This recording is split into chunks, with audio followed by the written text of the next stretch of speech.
Cordial saludo, mi nombre es Angie Juliet Quiroga Vargas, estudiante de Físico-Química Ambiental del grupo 21.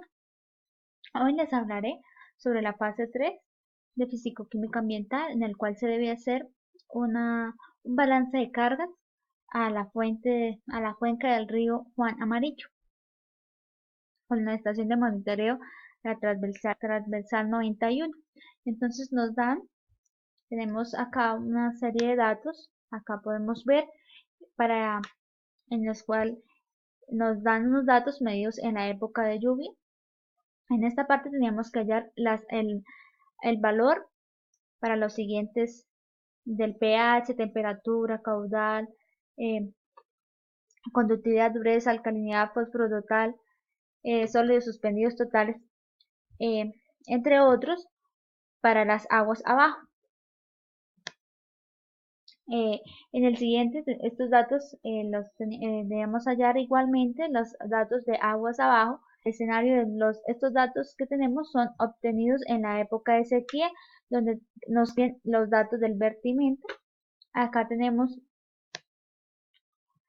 los datos medidos en intervalos de tiempo cuando la empresa trabaja sin petar. Entonces, a partir de esto debemos hallar el balance de cargas de aguas abajo. Realizamos entonces estas operaciones, estos ejercicios se deben realizar mediante unas fórmulas. La fórmula es la del caudal. Entonces el caudal para el balance del caudal un dato fundamental es hallar el caudal. Entonces para hallar el caudal tenemos que sumamos el caudal del aguas arriba más el caudal del vertimiento y eso nos da el caudal de aguas abajo. A partir de ahí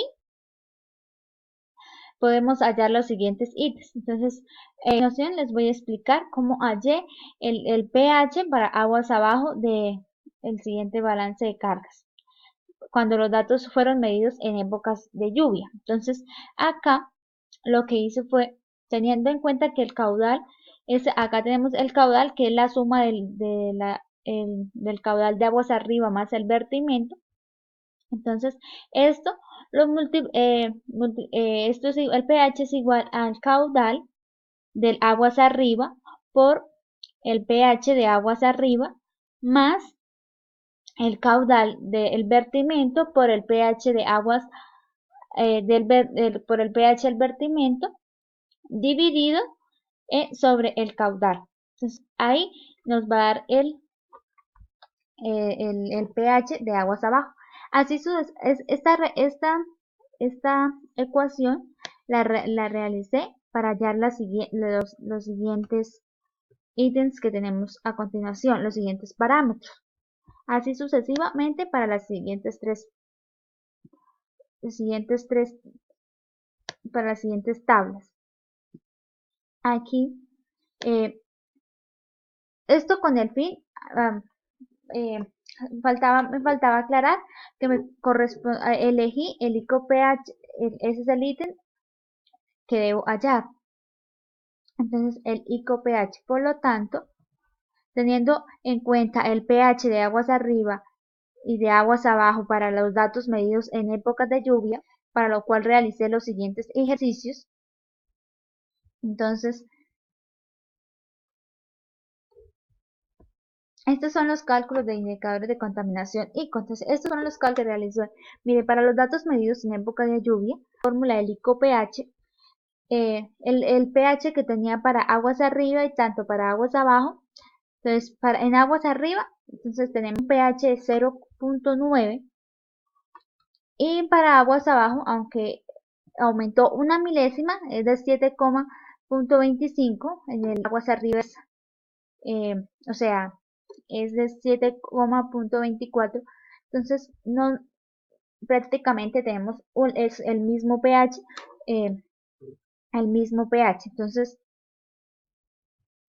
tanto antes de aguas arriba y aguas abajo tenemos un mismo pH. Para los datos medidos en época de sequía tenemos aguas arriba tenemos un pH de 7,24 Y para aguas abajo teníamos un pH de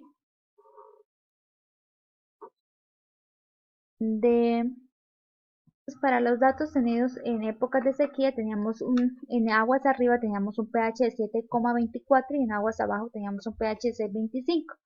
Esto tenemos, esto nos da un décimas. Para el siguiente escenario donde los datos medidos en estos datos fueron medidos en intervalos de tiempo cuando la empresa trabajó sin petar. Entonces, en aguas arriba pues tenemos el mismo pH 7,24 y aguas abajo tenemos un pH de 14, o sea, es un pH básico. Y al realizar nuestra fórmula tenemos un pH de 0,9 igual. Entonces podemos decir que esta cuenca del río Juan Amarillo tenía un pH demasiadamente ácido, igual para aguas de arriba como para aguas abajo. Entonces, en aguas abajo tenemos un pH de 0,9 de 0,9 igual para aguas de arriba. Entonces podemos decir que si al estudiar H, entonces lo que incrementa el pH en el agua, entonces es el ácido de jugo de limón, el vinagre, y esto produce que mueran los peces adultos, y afectando la reproducción de los peces. Eh, tenemos, este es los rangos del pH, entonces les estoy hablando del pH ácido porque en este caso, esta es nuestra problemática que tenemos en la cuenca de Juan Amarillo, donde el pH está extremadamente ácido. Cabe destacar que según la ley de el, 1575 del 2007, dice que para que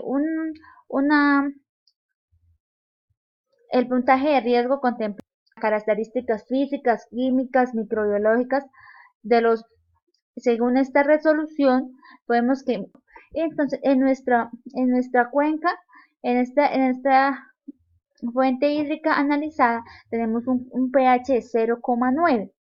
Entonces, esta agua se puede decir que no es apta para el consumo humano, que esta agua no es apta para los seres vivos y, o sea, en sí, o sea, el momento de que se consuma puede afectar eh, la naturaleza. Entonces, está altamente contaminada, pero hay que aclarar que según el escenario. Entonces, en los tres escenarios que vimos, tenemos un pH extremadamente ácido. Entonces, eh, que tengan buena, buena tarde. Eh, espero me hayan entendido, espero que sea de su agrado y que muchas gracias.